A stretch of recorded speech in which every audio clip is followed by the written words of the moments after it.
بسم اللہ الرحمن الرحیم۔ آج ہم پڑھیں گے استفہام۔ استفہام کا مطلب ہے جی فہم حاصل کرنا، اور یہاں پر اس کا مطلب یہ لیا جائے گا کہ سوالیہ جملے۔ ہم کسی سے کوئی سوال کرتے ہیں کیونکہ ہمیں کوئی انفارمیشن چاہیے ہوتی ہے۔ اب استفہام کی اگر ہم بات کریں تو جب ہم سوالیہ جملے کرتے ہیں تو سوالیہ جملے دو طرح کے ہوتے ہیں۔ ایک تو وہ سوال جو ہم کیا کرتے ہیں جس کا جواب صرف ہاں یا نہ میں ہوتا ہے، اور بعض دفعہ ہم ایسے سوال کرتے ہیں جن کے جواب میں ہمیں کوئی وضاحت درکار ہوتی ہے۔ تو یہ دو بیسک کیٹیگریز ہیں، دو بیسک ٹائپس ہیں سوالات کی جو ہم کرتے ہیں۔ تو ایسے سوالات جس کا جواب صرف ہاں یا نہ میں آتا ہے، اس کے لیے جو حروف استفہام استعمال ہوتے ہیں وہ ہیں الف زبر آ اور حل۔ یعنی حل یا آ سے جو جملہ سٹارٹ ہوگا استفہام کے سلسلے میں، وہ ایسا جملہ ہوگا، ایسا سوال ہوگا جو اپنے جواب میں صرف ہاں یا نہ طلب کر رہا ہوگا۔ جیسا کہ آپ جانتے ہیں ھذا قلم، یہ قلم ہے، اور اگر آپ نے یہ کہنا ہو کیا یہ قلم ہے تو آپ کہہ سکتے ہیں حل ھذا قلم، یا آپ ایسے بھی کہہ سکتے ہیں کہ آ ھذا قلم۔ تو اس کا جواب یہی ہوگا کہ یہ قلم ہے یا نہیں، نعم یا لا۔ نعم کا مطلب ہاں اور لا کا مطلب نہیں، تو نعم یا ہاں جو ہوگا یہ اس کے جوابات ہوں گے۔ اگر آپ نے زوردار ہاں کہنا ہو، جسے کہتے ہیں وائی ناٹ، جب آپ کسی چیز کی زوردار تردید کا اپوزٹ جو ہوتا ہے جسے کیا کہتے ہیں تصدیق کر رہے ہوتے ہیں، یا زوردار اقرار یا مثبت جواب دینا ہو تو آپ کہتے ہیں جی وائی ناٹ، بالکل ایسا ہی ہے، تو آپ اس کو عربی میں کہیں گے بلا۔ تو اب تک یہ ہم نے دیکھا کہ اگر ہم نے ایسا سوال کرنا ہے جس کے جواب میں صرف ہمیں ہاں یا نہ کی معلومات چاہیے ہوگی، تو ہم کسی بھی جملے میں اس سے پہلے ایڈ کر دیں گے آ یا حل ھذا قلم یا اھذا قلم۔ جیسا کہ آیت ہے سورہ یوسف کی 90th آیت، انک لانت یوسف، کیا تو ہی یوسف ہے۔ اس کی اگر اس آیت میں ایک اور پہلو دیکھا جانے والا ہے کہ تاکید کتنی ہے، کیا تو ہی، یعنی بار بار ایسے الفاظ استعمال ہو رہے ہیں جو محاصرہ کر رہے ہیں، جو حصر پیدا کر رہے ہیں۔ لیکن ہمارا فوکس اس وقت ایسا ہے کہ ہم نے الف زبر آ پہ فوکس کرنا ہے۔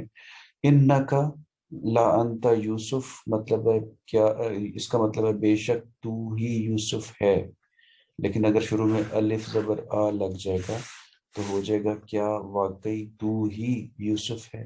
تو الف زبر لگنے سے یہ ایک سوالیہ جملہ بن گیا، استفہامیہ جملہ بن گیا، اور اس کے جواب میں آپ کو جواب ملے گا ہاں یا نہ۔ ہو سکتا ہے ہاں کہنے کے بعد انہوں نے مزید وضاحت کی ہوگی، بلکہ کی تھی، جیسا کہ قرآن پاک میں بتایا گیا ہے کہ میں ہی یوسف ہوں، اللہ تعالیٰ نے مجھ پہ بڑا کرم کیا ہے، بے شک وہ صبر کرنے والوں اور تقوی اختیار کرنے والوں کے عمل کو ضائع نہیں کرتا۔ سورہ یوسف کا کلائمیکس سمجھ لیں، یہ چند ایک آیات ہیں، تو وقت ملے یا وقت نکالیے گا اور ان کو دیکھیے گا۔ تو اس کے بعد دوسری ٹائپ پہ ہم آ جائیں گے، جن سوالوں کے جواب میں ہاں یا نہ کافی نہیں ہوتا، ان کا ہاں یا نہ پورا جواب نہیں ہوتا، اس میں ہم کچھ تفصیل مانگ رہے ہوتے ہیں۔ تو ایسے جملے جب شروع ہوں گے تو وہ کوسچن ورڈز سے شروع ہوں گے۔ کوسچن ورڈز انگلش میں بھی ہوتے ہیں، جیسے ہو، وچ، وٹ، ہوم۔ یہ ڈبلیو سے عام طور پہ 4-5 الفاظ ہیں جو ڈبلیو سے، اور ایک ایچ او ڈبلیو، ہاؤ۔ یہ کچھ الفاظ ہیں جو کوسچن ورڈز ہیں۔ اسی طرح سے عربی میں بھی کوسچن ورڈز ہیں جن میں ہیں جی ما، من، اینا، لما، کیفا، متا، ایانا، انا، این، اور کم کے علاوہ اور کوئی نہیں ہے فی الحال یہاں پر۔ اور یہاں پر ایک چیز جس پہ ہم فوکس کریں گے ابھی ٹھہر کے، وہ ہے این۔ این کا تھوڑا سا عمل اپنے بعد میں آنے والے الفاظ پہ مختلف ہوتا ہے، کافی انٹرسٹنگ ہے۔ اس کے بارے میں اگلی ہی لائن میں کچھ دیا بھی ہوا ہے کہ استفہام اسم کے ساتھ مل کر جملہ مکمل کر دیتے ہیں، یعنی کوئی تبدیلی نہیں آئے گی، کوئی اعرابی تبدیلی یا کوئی اور تبدیلی، بلکہ عربی میں تو ایون ہم سوالیہ نشان بھی نہیں لگاتے۔ قرآن پاک کی حد تک تو بات یہ بالکل ویلڈ ہے کہ ہم جملے میں کوئی تبدیلی نہیں کریں گے، ایون کوئی سائن آف انٹیروگیشن بھی نہیں لگائیں گے۔ ہاں، عربی کی جدید کتابوں میں، لٹریچر میں عام طور پہ بعد میں سائن آف انٹیروگیشن لگا ہوتا ہے۔ اچھا جی، اس کے علاوہ یہ اسماء استفہام مبنی ہیں۔ مبنی سے مراد یہ ہے کہ تمام صورتوں میں ان کی اعرابی حالت کوئی فرق نہیں آتا اعرابی حالت میں، جیسے کبھی ایانا ایانی یا ایانو نہیں ہوگا بلکہ ایانا ہی رہے گا۔ صرف ایک ہے جو کہ اپنی حالت کو بدلتا ہے اور وہ ہے ایون۔ یہ آپ کو ایین کی صورت میں بھی نظر آئے گا اگر اس کے اوپر کوئی حرف جار داخل ہوگا۔ اس کے علاوہ ایون کا ایک اور بھی ایک انٹرسٹنگ چیز ہے کہ اس کے بعد آنے والی چیز حالت جر میں چلی جاتی ہے، لہٰذا ہم نے یہ دیکھا کہ ایسی چیز، ایسا مرکب بظاہر مرکب اضافی نظر آتا ہے، یعنی اپنے سے بعد والی چیز کو کوئی چیز اگر جر دے دے تو وہ اسے کہتے ہیں کہ اس نے اس کو مضاف الیہ بنا دیا اور خود مضاف بن کر آیا۔ تو اس کا سٹرکچر چونکہ مرکب اضافی جیسا ہوتا ہے تو ہم اس لیے کہتے ہیں کہ ایون جو ہے یہ مضاف بن کر آتا ہے، یعنی مضاف والا عمل کرتا ہے، اپنے بعد والے کو حالت جر میں لے جاتا ہے۔ تو مثالوں کو دیکھتے ہیں جی، شروع کرتے ہیں۔ ما کا مطلب ہے کیا؟ ما ھذا، یہ کیا ہے؟ ما اسمو کا، اب دیکھیں ان کے جواب میں یہ کیا ہے، اس کے جواب میں ہاں یا نہ نہیں چلے گا، بتانا پڑے گا کہ یہ کیا ہے۔ تو آگے ہے ما اسمو کا، تیرا اسم کیا ہے؟ اسمو کا تیرا نام، ما اسمو کا تیرا نام کیا ہے؟ تو اسمو کا کوئی جملہ نہیں تھا، ایک مرکب تھا، مرکب اضافی تھا، اور ما لگنے سے پورا جملہ بن گیا۔ ما دینو کا، تیرا کیا دین ہے، تیرا دین کون سا ہے، کیا ہے؟ ما لونہا، اس کا رنگ کیا ہے، اس مؤنث چیز کا رنگ کیا ہے؟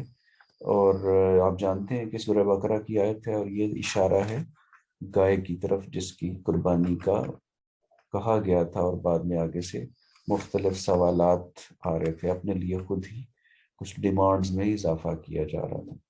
وما تلکا بیمینکا یا موسیٰ، اور کیا ہے وہ تیرے ہاتھ میں اے موسیٰ؟ جواب آیا قالا، کہا انہوں نے، ہیا عصایا، کہ یہ میرا ڈنڈا ہے، یہ میری لاٹھی ہے۔ اگلا کوسچن ورڈ ہے جی من، انگلش میں ہوتا ہے ہو۔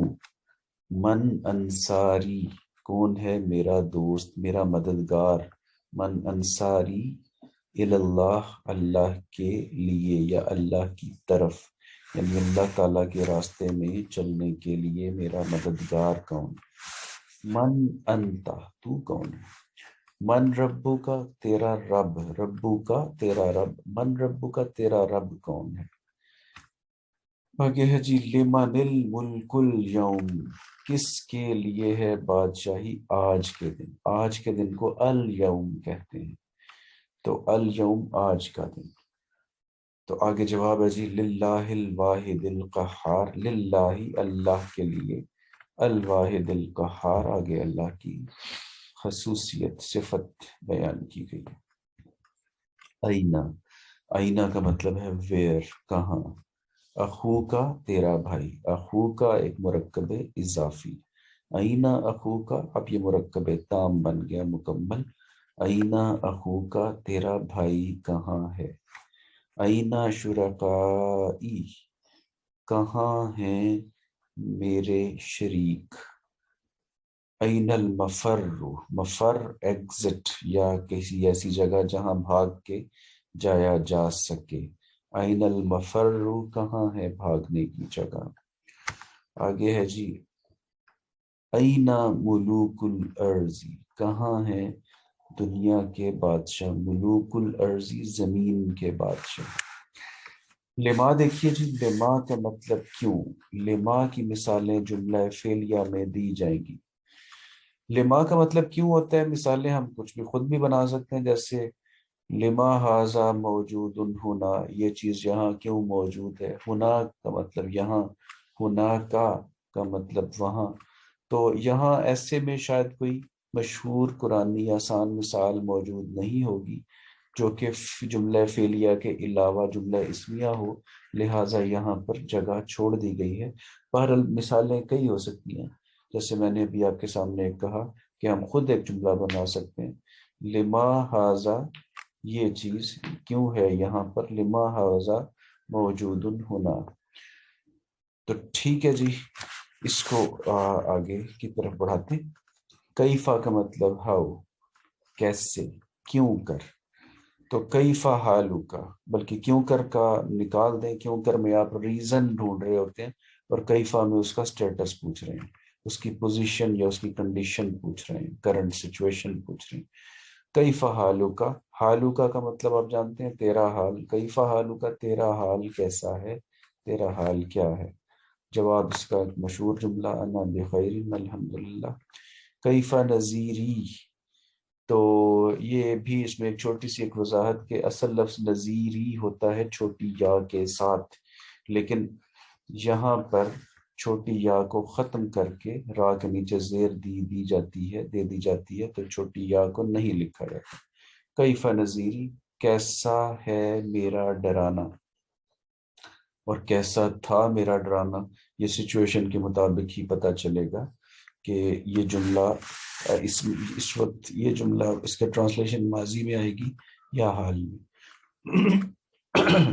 متا یا ایانا، ایانا مرساہا، تو ایانا کا یا متا کا مطلب ہے کب۔ نصر اللہ، اللہ کی مدد، اور متا نصر اللہ، کب اللہ کی مدد، اور اردو میں اس کا پورا جو ترکیب بنے گی، کب آئے گی یا کب واقعہ ہوگی اللہ کی مدد۔ متا حاضل وعدو، حاضل وعدو یہ وعدہ، متا حاضل وعدو، تو اس کی سنسیشن جو پیدا ہوگی ذہن میں، کب ہوگا یا کب پورا ہوگا یہ وعدہ۔ ایانا یوم القیامہ، کب آئے گی قیامت، تو یہ آئے گی، ہوگا، آئے گی، یہ الفاظ ہم اردو میں جملے کو سیدھا کرنے کے لیے لگا رہے ہیں، عربی میں یہ مطلب اپنے آپ انڈرسٹوڈ ہوگا صرف ایک لفظ ہی لگا دینے سے، ایانا یوم القیامہ۔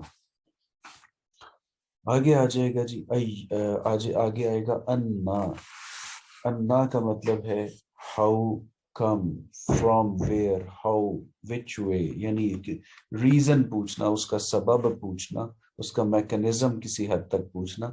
انا یا مریم، انا لکی ھذا، کہ اے مریم، انا کہاں سے، کیوں کر، لکی ھذا تیرے لیے ہے یہ، یعنی یہ چیز تیرے پاس موجود کیسے ہے، تیرے لیے یہ چیز کہاں سے آئی۔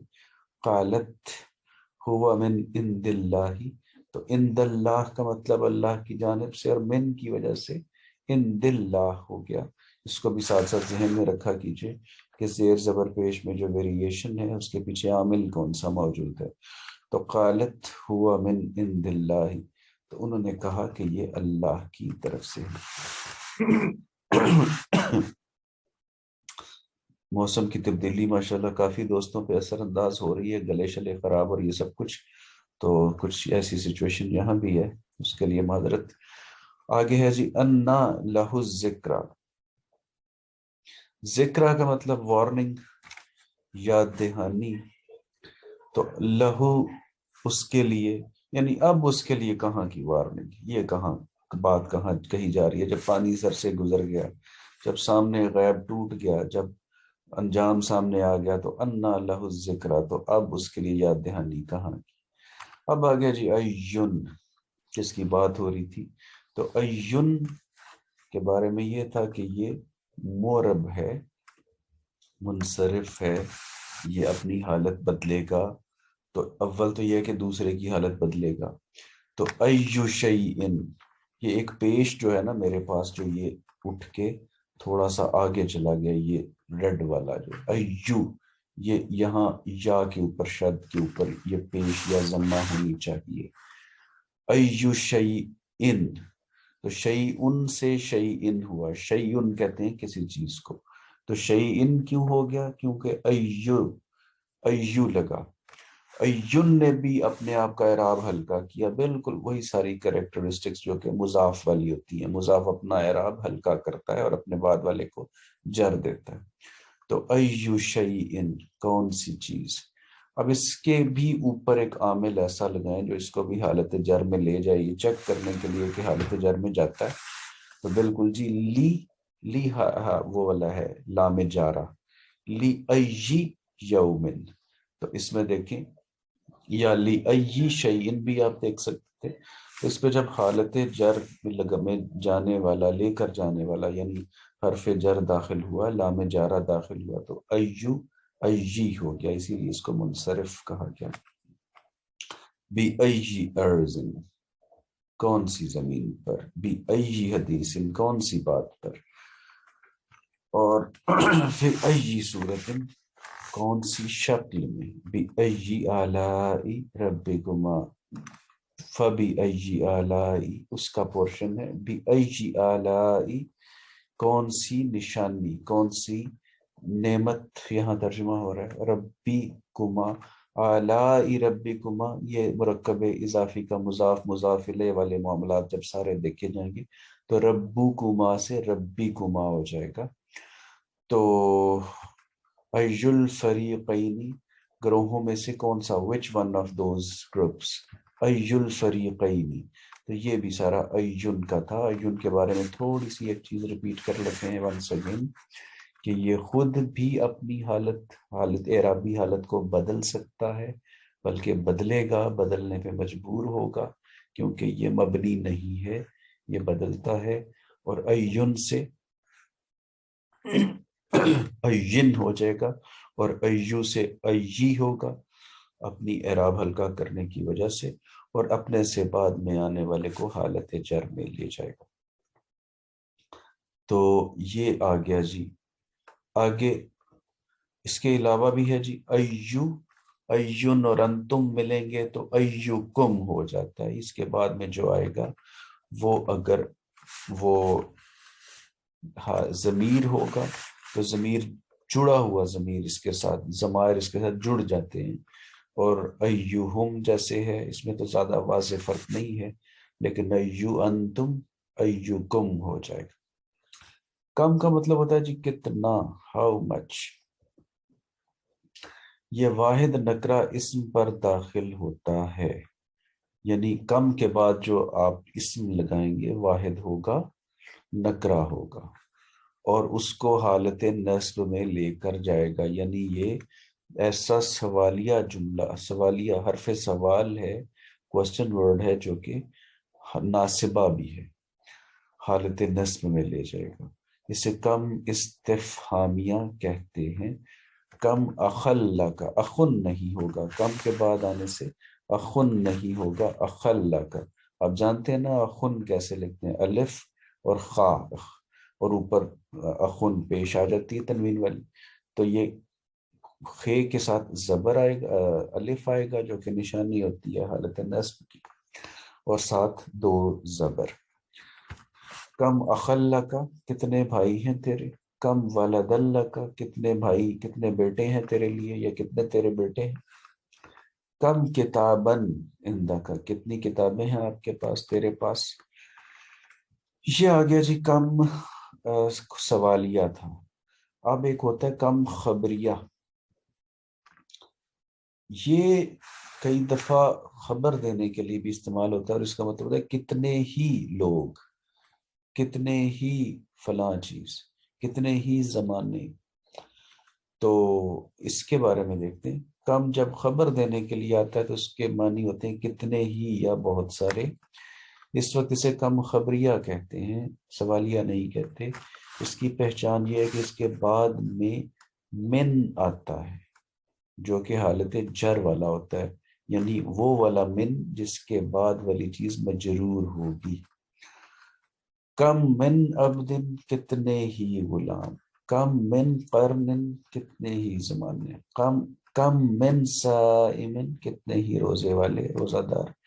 کم من قائمن، کم من قائمن کتنے ہی قیام کرنے والے. کم من فئۃ قلیلۃ کتنے ہی چھوٹے گروہ. تو یہ تھا جی آپ کا کم. تو منفی جملے انشاءاللہ نیکسٹ پڑھیں گے.